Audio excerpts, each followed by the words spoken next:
vamos adelantados. Yo no me había dado cuenta, pero en la segunda semana, en el tema Pentecostés, resulta que abarcamos hasta la semana 3. Abarcamos hasta la semana 3 y la verdad ese día yo lo sentía un poquito tedioso, pero era demasiado el material el que estaba haciendo, no me daba cuenta. Pero bueno, ya estamos del otro lado y tenemos esa ventaja. Tenemos esa ventaja y podemos estar tranquilos. Así es que ya hicieron prácticamente el trabajo hasta la tercera semana, si es que ustedes hicieron ya los 3 cuestionarios. Dijimos que para la semana número 4, que es la que vamos a ver ahora por el hecho de ir adelantados, hasta la semana número 4, veo los cielos abiertos, el infierno ruge. Ahí el trabajo que se les está pidiendo, este trabajo pudiera haber sido para que lo entregaran ahora, pero me lo pueden entregar la próxima semana junto con el de la semana 5, para que vayan bien.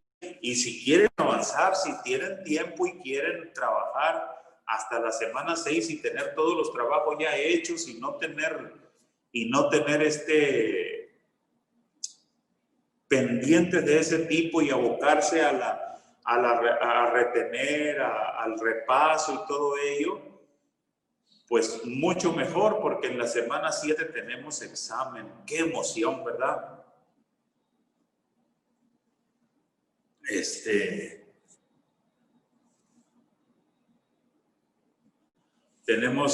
decía, tenemos examen, así es que pues vamos a trabajar un poquito más, creo yo, no sé, más holgados. Yo pienso que la tarea de la semana 4, que consiste en hacer una síntesis de las páginas 35 al 38 del explosivo libro de los Hechos, solo lo más relevante es una tarea ligerita. Es una tarea ligerita. Si invierte 15 minutos diarios, puede hacer un excelente trabajo. Yo no sé cómo están sus hábitos de lectura, de estudio, así es que también entrar a un instituto bíblico nos ayuda a fortalecer el hábito de la lectura, el hábito de la escritura.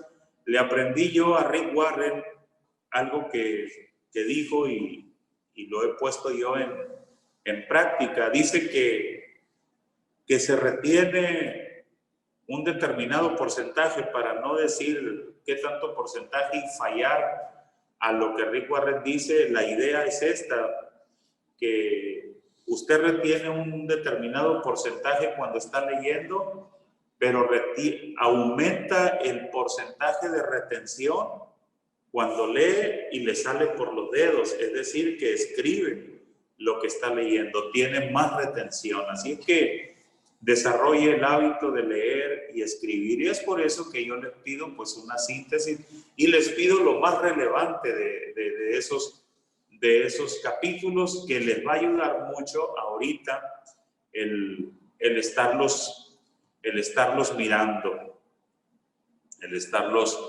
estarlos viendo. Entonces, hermanos, si están ubicados con las parcelaciones, al menos hasta la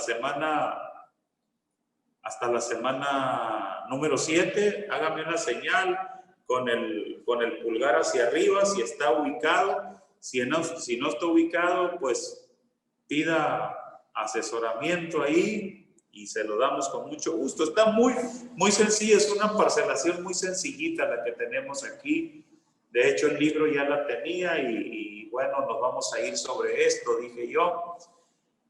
Amén. Amén, amén, amén. Bien, vamos al tema. Veo los cielos abiertos. Veo los cielos abiertos. y estamos en la página 35 del poderoso, del explosivo libro de los Hechos. Página 35 del explosivo libro de los Hechos. El tema es: veo los cielos abiertos. Los pasajes bíblicos que nos asisten son del capítulo 6, versículo 8, hasta el capítulo 7, versículos 60.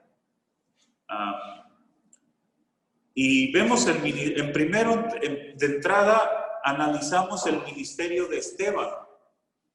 Esteban es uno de los 7 servidores que eligió la iglesia cuando se da el problema de la desatención a las viudas de los griegos. Y entre todos los seleccionados para servir, pues encontramos a Esteban, a quien posteriormente lo vemos pues predicando con una autoridad tremenda, con una autoridad, dice el escritor, con resultados apostólicos. También al analizar a Esteban, tendríamos que ver a Felipe. Felipe, que es otro servidor de los diáconos electos allá en la iglesia en Jerusalén. Y esto trae una enseñanza que yo quiero sacar y ponerles en la mesa en esta mañana, de los ministerios diestros y ambidiestros, si me permiten definirlos así, algo que también le he aprendido a Rick Warren, de que muchas veces ha habido personas que no se animan o no quieren, mejor dicho, mejor la palabra, no quieren realizar un servicio a la iglesia o en la comunidad, en algún proyecto, porque ese no es su ministerio, es lo que dicen. Ese no es su ministerio. Es evidente que Esteban funcionaba ya como un evangelista, como un predicador, lo mismo que Felipe. A Felipe no lo vemos que se le dé el título de evangelista, porque ya lo tenía antes de ser diácono, lo mismo Esteban. Entonces, cuando son llamados para servir a las mesas, los apóstoles no quisieron dejar el ministerio de la palabra y la oración, pero Esteban y Felipe sí podían sí podían ejercer ese ministerio ambidiestro. Por un lado, predicadores de la palabra, evangelistas, y por otro lado, servidores de las mesas. Ahora, los dos trabajos eran muy importantes porque ya nomás imagínense, para mantener la paz que se estaba perdiendo entre judíos hebreos y judíos helenistas o judíos griegos, pues ya era de por sí un gran trabajo y mantener la paz. Así es que también podemos destacar otro detalle de Felipe, tanto de Felipe como de Esteban y los otros diáconos, que eran pacificadores. Bienaventurados los pacificadores, dice el Señor. Entonces, eran hombres de buen testimonio. Buen testimonio. La gente hablaba muy bien de ellos, se refería muy bien de ellos, y llenos del Espíritu. La palabra llenos del Espíritu nos conecta con Hechos capítulo 2 nuevamente. La llenura, el bautismo con el Espíritu Santo, que todo el libro de los Hechos está lleno, está saturado de las conexiones con la experiencia pentecostés. Lleno de gracia y de poder indica las gracias espirituales que caracterizaban la vida de Esteban, aún antes de ser ordenado como uno de los 7. Grandes prodigios y señales muestran que su ministerio era paralelo, iban juntos, y aún una copia del ministerio apostólico. Ahora, yo les pedí un trabajo y voy a abrir un paréntesis aquí para darle la palabra, no sé si a todos, pero por lo menos al azar. Así es que, si usted no lo hizo aquí, le voy a anotar. Les pedí un trabajo que me hicieran una revisión en el Antiguo Testamento del peregrinaje del pueblo de Israel hacia la tierra prometida. Hay algunas historias en las que el pueblo murmuró contra Moisés. ¿Y qué consecuencias trajo la murmuración? ¿Quién dijo yo el primero? En mi monitor no alcanzo a ver a todos, así que tengo que hacer un barrido. ¿Sí se acuerdan que les pedí ese trabajo? ¿Verdad que sí? No pusieron atención.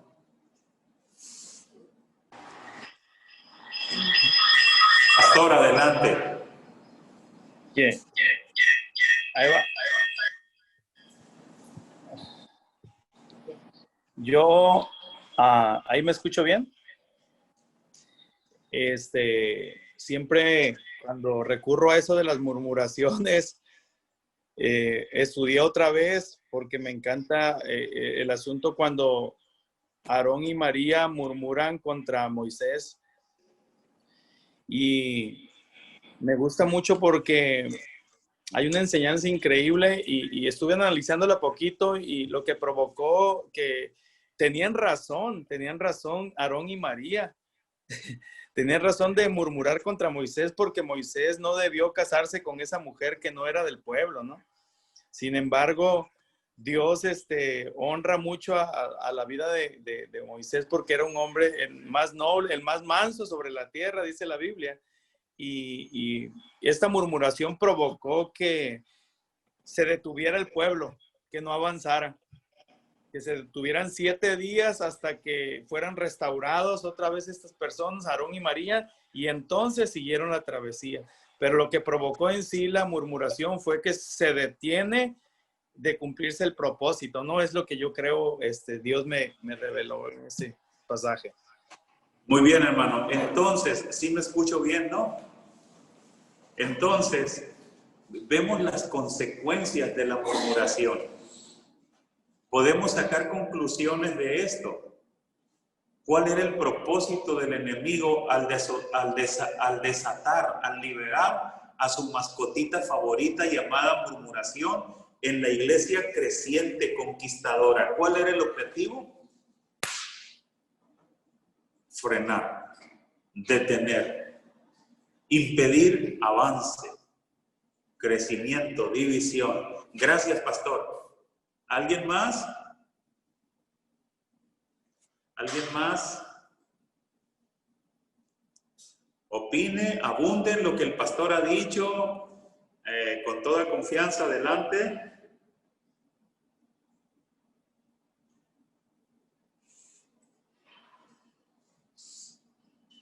Yo quisiera comentar, ¿si se escucha bien? Sí, se escucha bien. Ok, que una de las cosas que trae, bueno, ahorita lo que mencionaba Juan Carlos acerca de la murmuración, que tiene el propósito de Dios, pero también es una de las cosas que pude checar o que analizo, que es una de las armas del diablo muy efectivas, porque gente con un pensamiento débil acerca de lo que Dios está haciendo se puede ir fácilmente creyendo que esa murmuración es verdad o tiene un fundamento de verdad.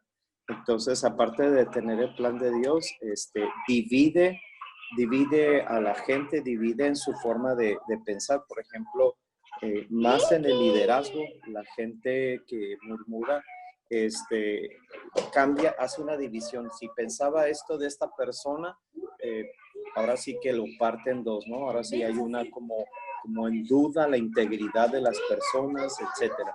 Entonces, es una de las cosas que causa también la murmuración, la división en el cuerpo de Cristo. Gracias, hermano. Gracias, pastor, ¿verdad? Bendiciones. Gracias, hermano. ¿Alguien más? ¿Alguna otra historia del Antiguo Testamento en que la murmuración trajo graves consecuencias?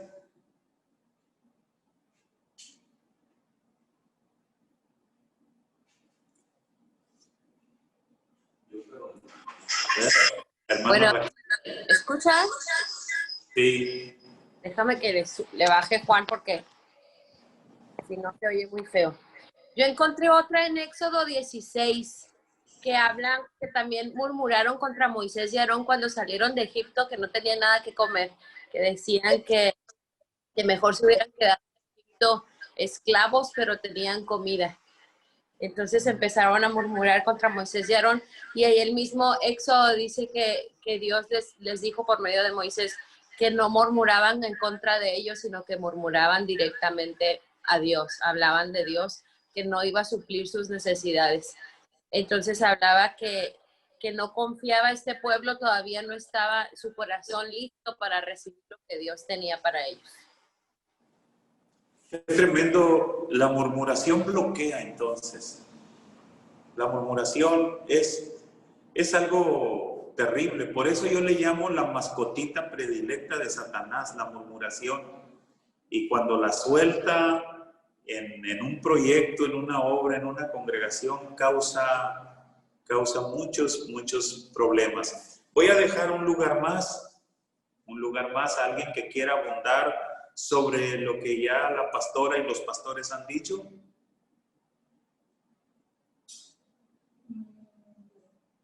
Adelante.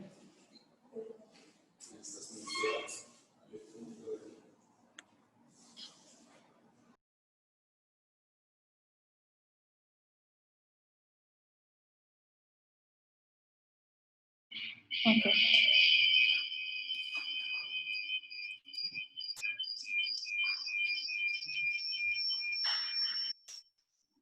Ahí está. ¿Sí? ¿Me escuchan? Sí. En Números 14 habla de cuando pues el pueblo de Israel va al desierto y también vemos un caso ahí de murmuración que se levantan contra Moisés y Aarón diciendo quejándose que ojalá hubiéramos muerto en Egipto y no aquí y pues conocemos la historia, ¿no? Todo lo que pasaron. Entonces, dice en esta parte de Números 14, del 1 al 4,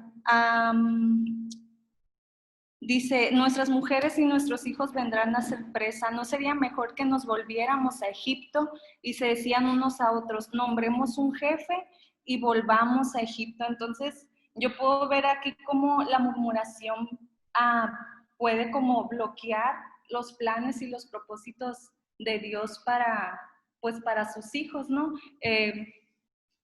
Ellos iban con un propósito, sí, a lo mejor estaban pasando algunas necesidades cuando iban por el desierto, pero al final de todo, Dios tenía un propósito para ellos. Entonces, la murmuración puede llegar a bloquear los planes que Dios tiene para sus hijos.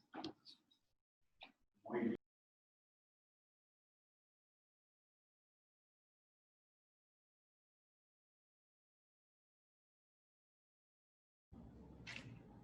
¿Me escuchan?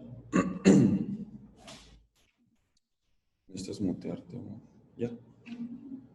A mí me gusta uno en Números 13, el versículo 32, donde Moisés manda a los 2 espías a ver la tierra prometida.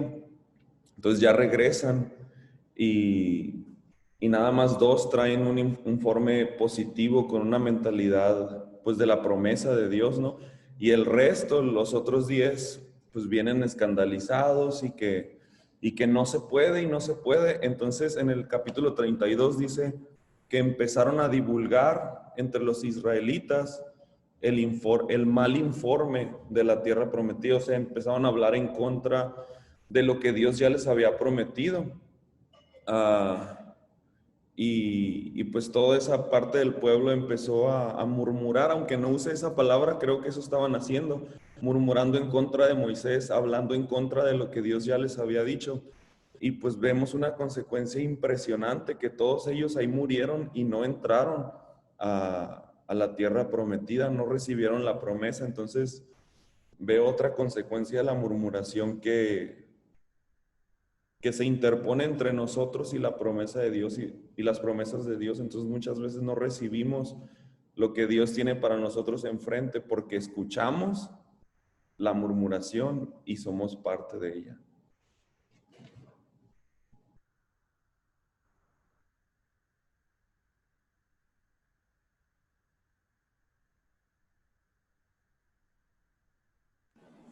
Muy bien. ¿Ahora sí me escucho? Entonces la murmuración es un grave problema.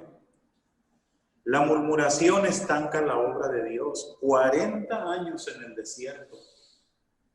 40 años en el desierto, la murmuración.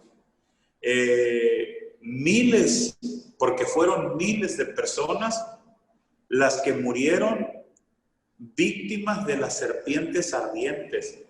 ¿Se acuerdan? Las serpientes ardientes vinieron por causa de la murmuración. Ahora, si queremos ser, se me va la palabrita ahorita, pero la serpiente siempre es un tipo de demonio, ¿no? O del diablo. La murmuración desata el infierno en la iglesia, desata los demonios en la iglesia. La murmuración desata la enfermedad en la iglesia. ¿Qué fue lo que le sucedió a María por la murmuración? O sea, se hizo leprosa, contrajo una lepra tremenda. Entonces, eso es peligroso. Ahora bien, las demandas de los griegos en la iglesia eran correctas, eran justas. La molestia de Moisés y de María podrían estar, a veces son correctas, pero se hacen por la vía correcta, hablando de cara a cara con el líder, hablando de cara a cara con el pastor, no utilizando la murmuración.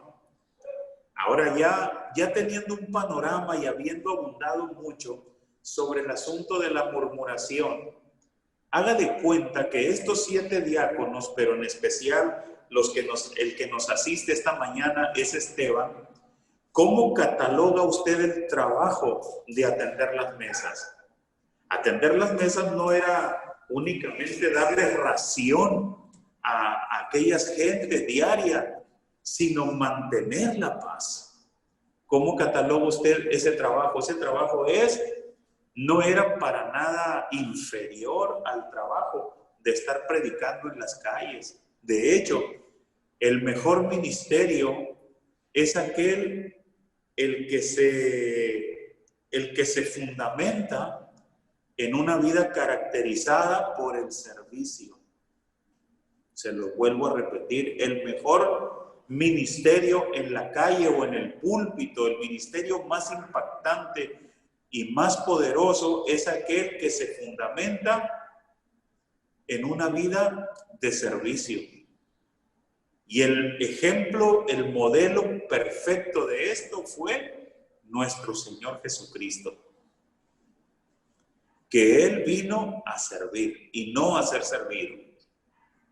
Y no hizo distinción, porque imagínense, ¿usted qué sentiría estarle lavando los pies a alguien? Usted se ciñe la toalla y toma el recipiente con agua y le está lavando los pies a uno 30 monedas de plata en la bolsa, precio de su vida. Sin embargo, ahí está lavándole los pies. Eso es servicio, en una expresión de lo más profundo que usted pueda comprender, entender bien. Entonces, de ahí podemos comprender, entender y sacar muchas aplicaciones valiosas para aplicarlas a nuestro ministerio.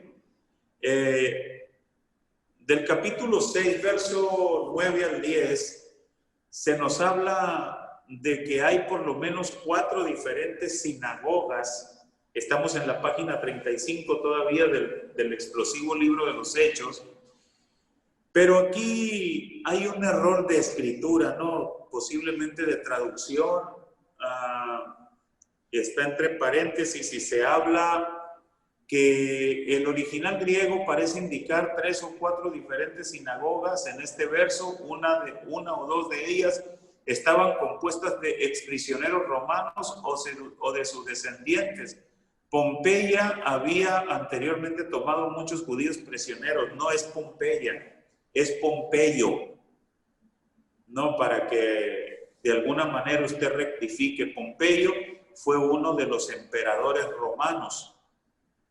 Pompeya, pues es una ciudad, pero es Pompeyo. Por allá, en el año 63, la idea es que hay algunas sinagogas ahí, y esas sinagogas son grupos étnicos, aunque judíos son grupos étnicos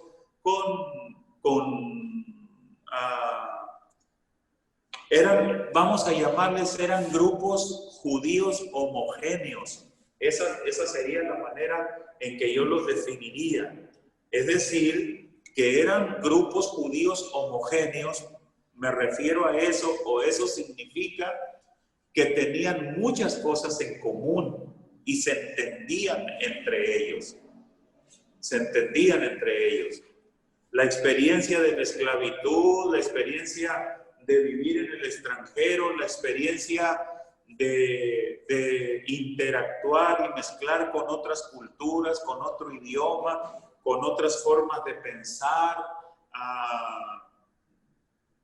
Todo ello pues los llevaba a crear sus sinagogas donde ellos se sentían cómodos, donde ellos se sentían mejor, pero eran judíos que observaban la Torá, es decir, la ley judía, pero pues la leían en griego, no la leían en hebreo, o su idioma no era el arameo, sino que era el griego.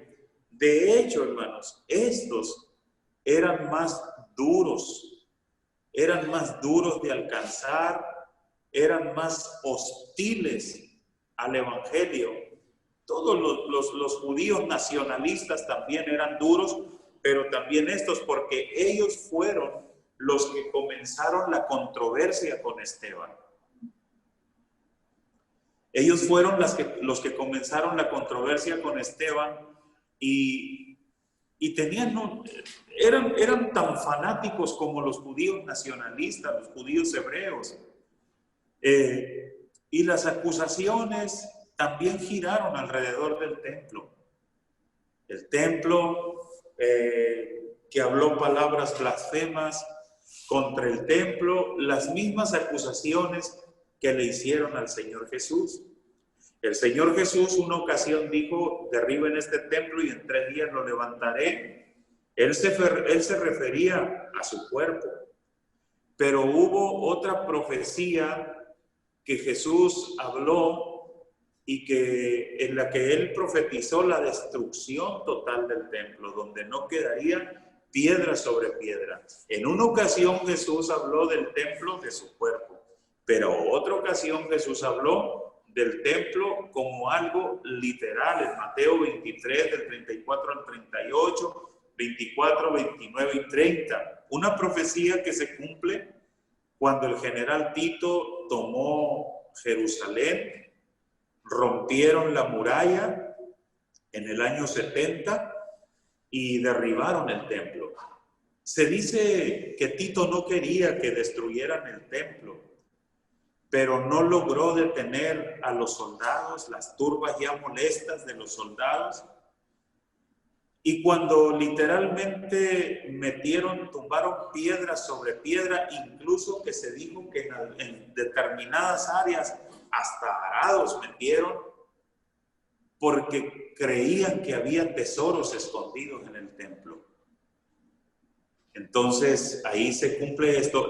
Bueno, pero volviendo a Esteban,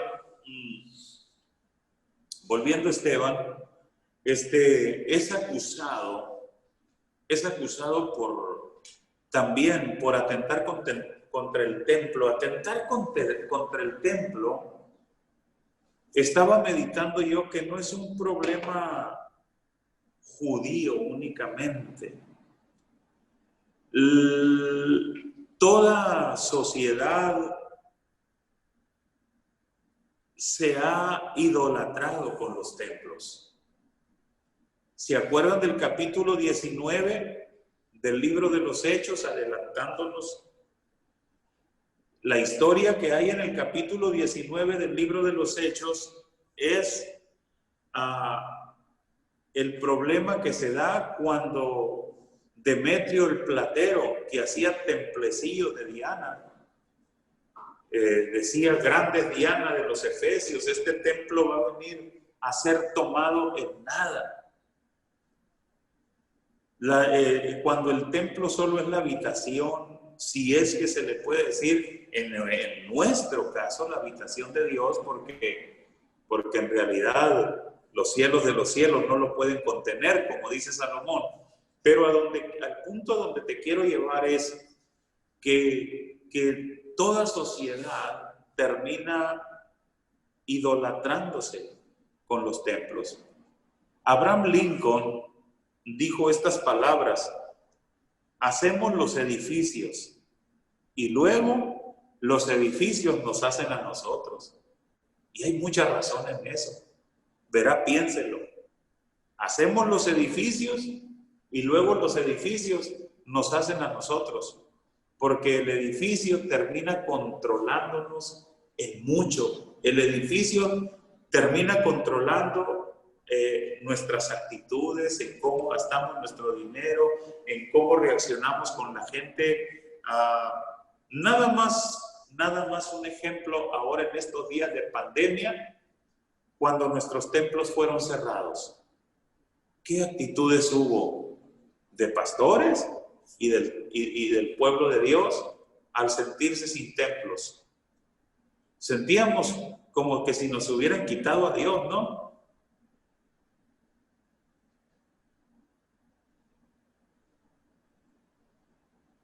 Opiniones, les dejo la palabra.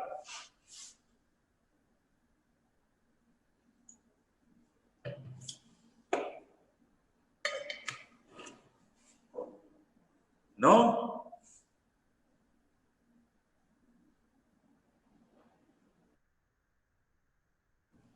Palabras blasfemas. A ver si se escucha, ¿se escucha? Sí. Ok. Pues aquí estuvimos cerrados un tiempo, pero mientras estábamos cerrados, aunque transmitíamos en línea, los que están acostumbrados a como quiera buscar a Dios y todo, pues era normal.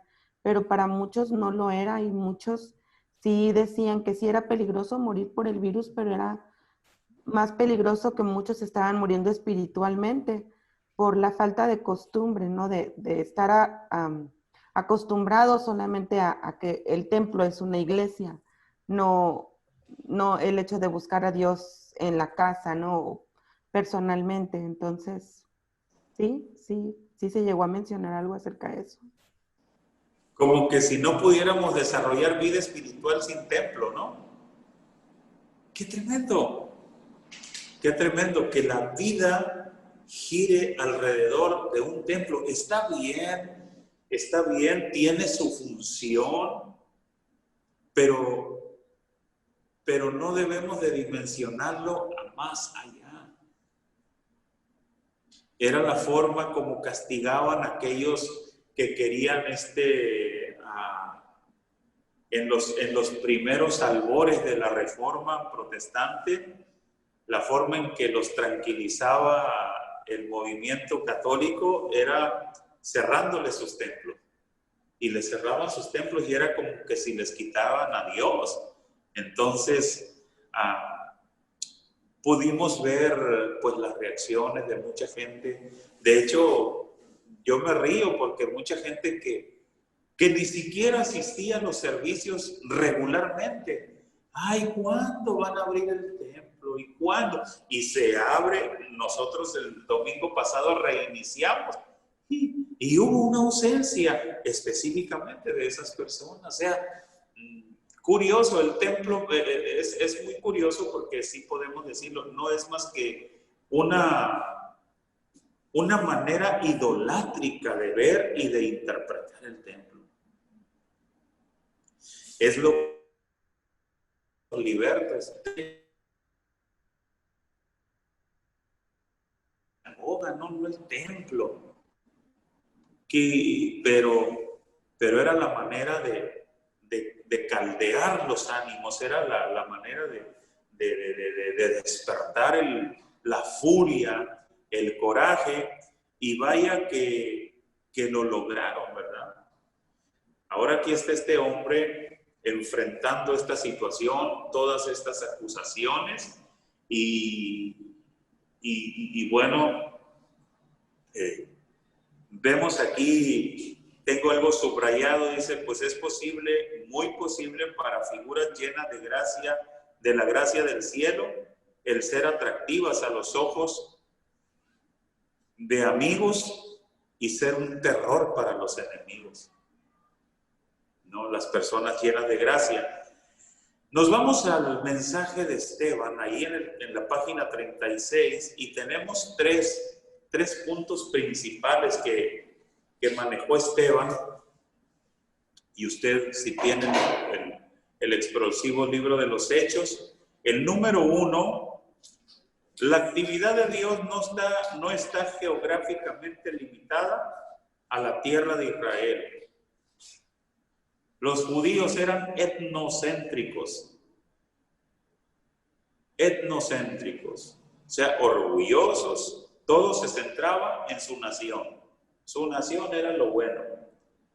Pero Esteban les está diciendo, la actividad de Dios no está limitada a la tierra de Israel, geográficamente hablando. ¿Dónde trató Dios con Abraham? ¿En Israel? Pregunta, ¿dónde trató Dios con Abraham? ¿En Israel o en un territorio pagano? Dios trató con Abraham en Ur de los caldeos. ¿Dónde trató Dios con Moisés? En Egipto. Muchos de los tratos de Dios con sus siervos y de sus intervenciones sobrenaturales fueron fuera de los límites de Israel. Israel ni existía siquiera. La adoración aceptable a Dios es el segundo punto que aborda Esteban. No está confinada al templo de Jerusalén, es lo que le dice. Insisto, y aquí es algo de lo que estábamos hablando hace un momento. Hermanos, usted deténgame cuando desee, siéntase en plena libertad ahí va a manejar algo, le vi, para que usted tome la palabra. Si es que no se detenga, que me voy a sentir mal, ofender porque me interrumpe, interrúmpame, pero quiero que interactúe en esta clase. Entonces, decía que es algo que estábamos hablando ahorita precisamente del templo. La adoración aceptable para Dios no está confinada al templo de Jerusalén. Moisés adora en el Sinaí, en la zarza que ardía y no se consumía. Jesús le dice a la samaritana, cuando la samaritana le dice a nuestros padres, capítulo 4 de San Juan, dijeron que aquí en este monte se adora a Dios. Ustedes los judíos dicen que en Jerusalén. La respuesta divina es, mujer, ahora viene y ahora es cuando los verdaderos adoradores adorarán al Padre en espíritu y en verdad. Creo que esta pandemia fue un cernidor, o no sé cómo decirlo, si usted tiene la palabra mejor, puede decirla con toda confianza, para que se manifestaran los verdaderos adoradores, que no dependían de un templo, que no dependían de un lugar específico, que no necesitaban peregrinar a Salt Lake City o a la Meca, o no. Verdaderos adoradores que tienen bien ubicado que son templo. Yo soy templo del Espíritu. Y en el lugar donde yo me encuentre, ahí es un buen lugar para adorar. Oh, pero no me tienten a mi templo, por favor. No me tienten al Calvario, al templo del Calvario, porque me muero, me corto las venas con un ejote. O me cuelgo de una planta de quelite, ¿no? Opiniones, hermanos, vamos, adelante. Yo creo que esta pandemia sin duda ha venido a revolucionarnos. Por un lado, eso que está comentando, Pastor Álvaro, y hago paréntesis para elogiarte y animarte, decirte que siempre es una bendición escucharte. Este día es refrescante para mi esposa y para mí. Siempre tenía años que no me preparaba y que no aprendía, y siempre los martes es un manjar delicado para nosotros. Gracias por ello. Te decía que por un lado la iglesia que estaba dependiendo de un lugar específico para buscar al Señor, ¿verdad? Que lo que estás comentando, pero por el otro también nosotros como pastores de los diezmos y ofrendas, creyendo que eso era lo que nos proveía a nosotros, o los que nos hacía subsistir y pagar la renta y pagar esto y pagar el otro. Y Dios nos enseñó en este tiempo y en estos 6, 7 meses de dificultad, que Él es nuestro proveedor, que no necesitamos tener a alguien para seguir adelante con la obra, sino que Dios usa cualquier medio y envía cualquier cuervo para sustentarte, porque Él es nuestro proveedor en los tiempos más difíciles, y que Él nos ha llamado y Él se encarga de proveernos.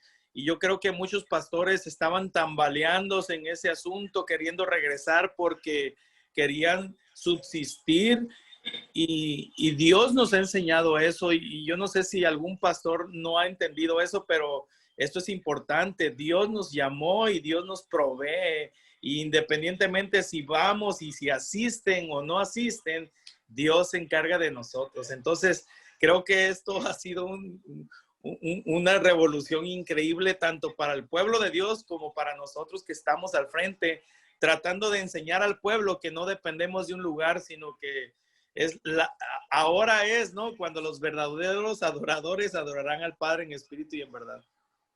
¡Wow! Gloria a Dios. Qué tremendo ha sido Dios en estos meses. De verdad que ya nomás nos faltó mirar cuervos llegar con pan y carne, ¿verdad? Por la mañana, y pan y carne por la tarde. Nomás eso ya nos faltó. Tómense 10 minutitos para que vayan al baño o se hagan un café, no sé, y luego continuamos.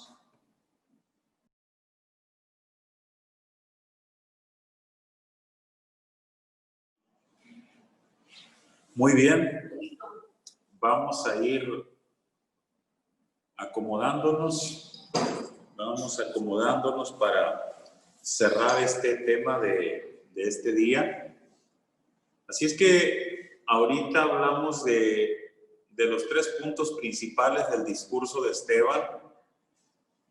Uno, la actividad de Dios no está geográficamente limitada a la tierra de Israel. La adoración aceptable para Dios no está confinada al templo de Jerusalén. Y el último es: los judíos sistemáticamente han rechazado a los representantes de Dios. Ellos han matado a los profetas y, por último, pues mataron al dador de la vida, como dice Esteban. Estos tres puntos están mezclados los unos con los otros y son citados continuamente, y muy poco se dice de Jesús hasta el final, donde termina contundentemente Esteban hablando acerca de cómo han rechazado ellos a Jesús. Vemos los resultados que hay, y los judíos miran la gloria de Dios en Esteban, miran su rostro como el de un ángel. Así es que algo que debe de preocuparnos a nosotros como predicadores y maestros de la palabra, pues reflejar la gracia de Dios en nuestras vidas. Si la predicación está llena del Espíritu, esta obtiene resultados apostólicos. Si buscamos a Dios, si caminamos con Dios, nuestra enseñanza y nuestra prédica tendrá los resultados que Dios desea, los resultados que Dios espera. Ahora, aquí sucedieron tres cosas.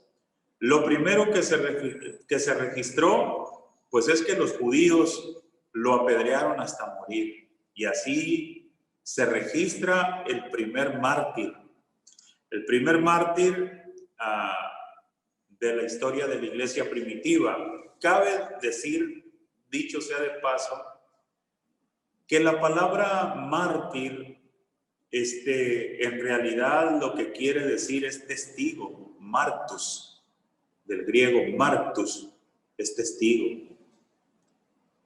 Pero ser testigo de la muerte y resurrección de Jesús normalmente se pagaba con la muerte.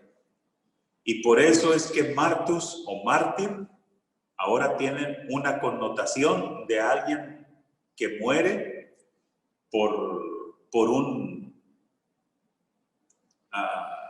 dar testimonio de algo, en este caso, la resurrección de Jesús. No sé si me expliqué acá. ¿Sí? Bien, entonces es el primer mártir, la primera cosa. La segunda cosa que sucedió fueron las palabras finales de Esteban. Son exactamente una copia de las palabras de nuestro Señor Jesucristo al morir: recibe mi espíritu. Ahí me llama mucho la atención en el folclore mexicano, por lo menos por lo que a mí respecta hablo. La muerte, y ya viene el famoso Día de los Muertos, ¿verdad? La calaca, el esqueleto con guadaña al hombro, y cuando alguien va a morir, se le acerca a ese ser y le da el guadañazo y ya se lo lleva, ¿no? Pero en la revelación bíblica, en la revelación de la palabra de Dios, yo veo que cuando un santo muere, vienen ángeles por él.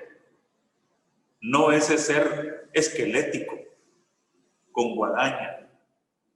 En el caso de Lázaro, porque debo de subrayar con marcador fosforescente esto, la historia de Lázaro, y digo historia porque no es parábola. Muchos dicen la parábola del rico y Lázaro. No es parábola, es historia. Desde el momento en que Jesús dice, había un hombre que se llamaba Lázaro, esto toma carácter histórico. Y dice que murió Lázaro y fue llevado por los ángeles. Por los ángeles. Viniendo Esteban, cuando Esteban está siendo apedreado, o para ser apedreado, o en el trayecto, como le mire, él está de rodillas y él no está mirando a ese ser, a ese esqueleto con guadaña. Él está mirando la gloria del Padre y a Jesús a su diestra.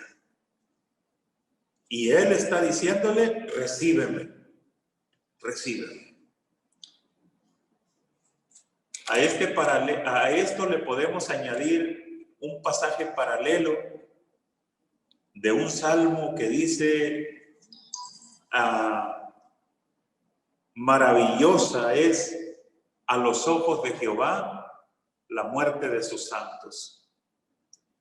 Y ahí está Esteban, ¿verdad? En ese momento. Ese momento es un momento increíble, es un momento tremendo. Otra cita que les puedo dar paralela a lo que estamos hablando aquí es 2 de Corintios capítulo 12, cuando el apóstol Pablo se ubica cronológicamente, cuando el apóstol Pablo fue apedreado en Listra, que lo sacaron arrastrando, muerto, y la gente miraba un cuadro pues muy feo, muy tétrico, patético, como quiera llamarle. Un hombre revolcado en su propia sangre mezclada con tierra. Era un cuadro muy feo. Pero en el plano espiritual era diferente, era distinto. Él estaba en el tercer cielo, en el paraíso de Dios, viendo y escuchando palabras inefables. Inefables quiere decir que no se puede, no hay lenguaje, no hay idioma para describir tanta gloria, tanta magnificencia, y él estaba en el tercer cielo. Así que a lo mejor para el impío es ese demonio el que viene a recogerlo, pero al Hijo de Dios lo recogen ángeles, sino el Cristo de la gloria mismo, para llevarlo a su presencia. Qué maravilloso, ¿verdad? Qué maravilloso. Entonces ahí vemos a un Esteban ante la misma muerte,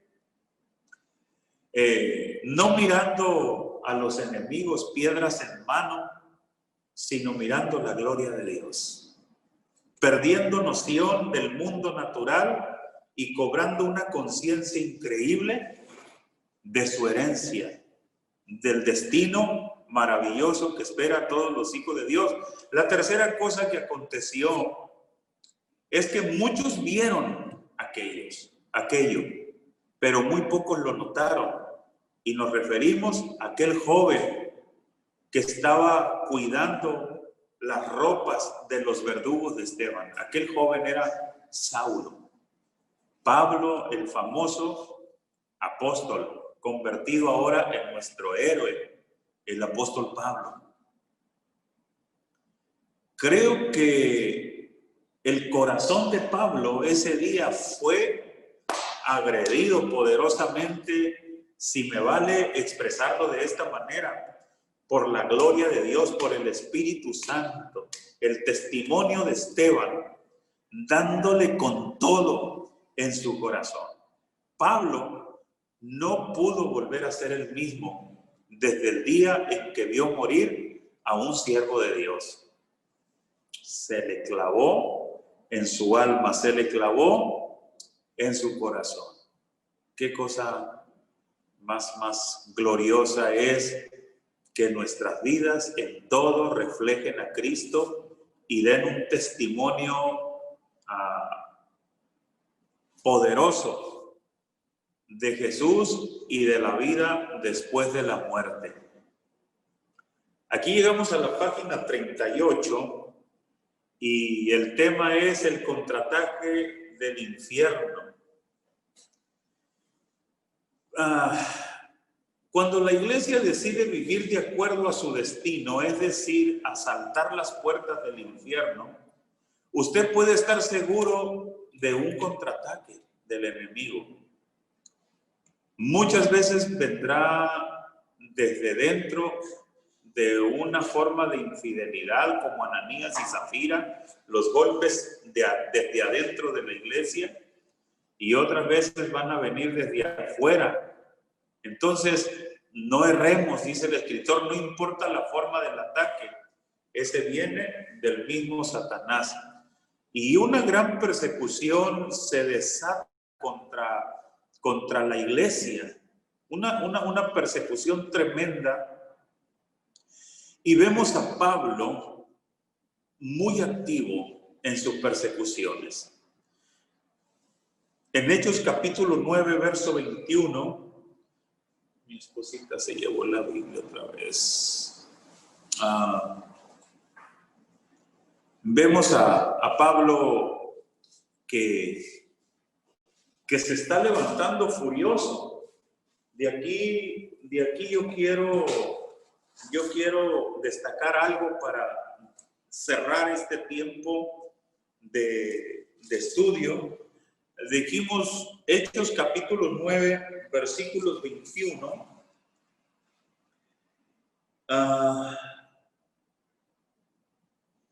Y todos los que le oían estaban atónitos y decían, ¿no es este el que asolaba?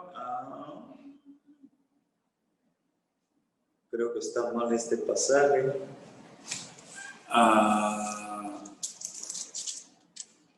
Bueno, está tomando un papel importante en la persecución. Hechos capítulo 9, verso 1 es: respirando una amenaza sin muerte contra los discípulos del Señor, vino al sumo sacerdote, solicita autorización para perseguirlos. En Hechos capítulo 22, escuchando el testimonio a viva voz del apóstol Pablo, tenemos estas palabras.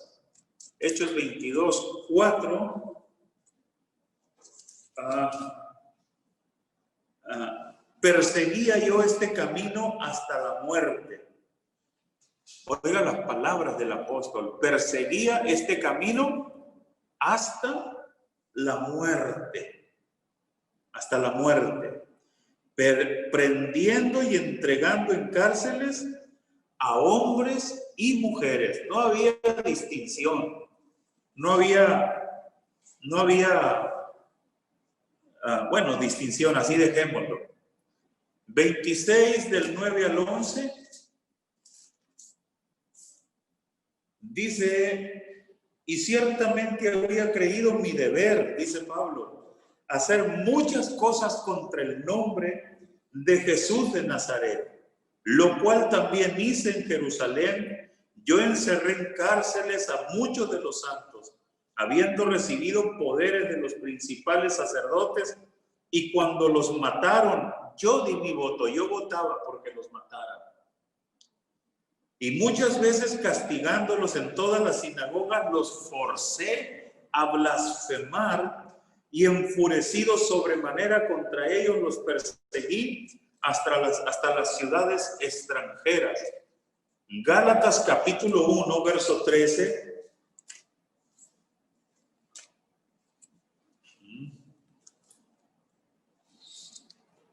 Gálatas 1:13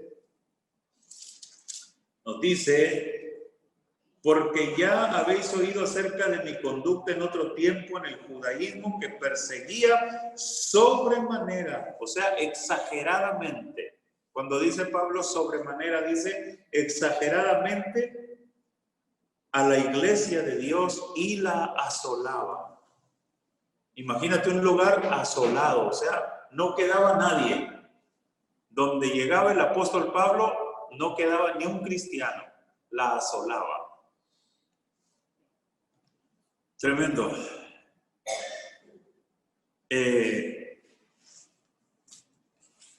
Ahora, ese es el contraataque del infierno.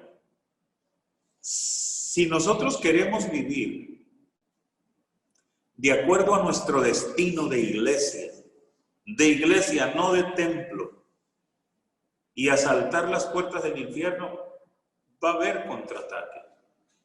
Va a haber contraataque. Cuando Pablo se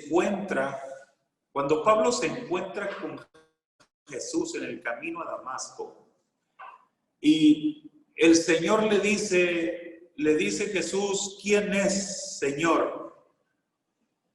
Y le dice el Señor, yo soy Jesús a quien tú persigues. Tú no estás persiguiendo a mi iglesia. Tú no estás persiguiendo a los cristianos, me estás persiguiendo a mí. Es lo que el mensaje del Señor. A mí me persigues. Y hay una figura retórica que usa el Señor y que Pablo la comprende bien. Cuando le dice, dura cosa te es dar coces contra el aguijón. O sea, dura cosa te es darle patadas al aguijón. Esta figura retórica conlleva a un campesino, ya sea dirigiendo una carreta tirada por bueyes o un arado tirado por bueyes. El aguijón es esa garrocha larga con la que herían los cuartos traseros del buey para apurarlo. Ese es el aguijón. El palo largo, esa garrocha larga, muchas veces se le ponía una punta de acero, porque el buey era bravo y pateaba el aguijón y podía romper fácilmente el palo, la madera, pero se le ponía un casquillo de acero lo suficientemente agudo para que hiriera los cuartos traseros del buey, y cuando el buey pateaba, pues le pegaba al aguijón, y lo único que lograba era lastimarse más. Cuando Esteban murió, el aguijón del Espíritu Santo le picaba a Pablo. Y todas esas reacciones que usted mira, todas esas reacciones que usted ve de Pablo, de que asolaba la iglesia en gran manera, de que perseguía desmedidamente y arrastraba a hombres y mujeres a la cárcel y los obligaba a blasfemar, eran sus patadas contra el aguijón que el Espíritu Santo le clavaba en el corazón a Pablo.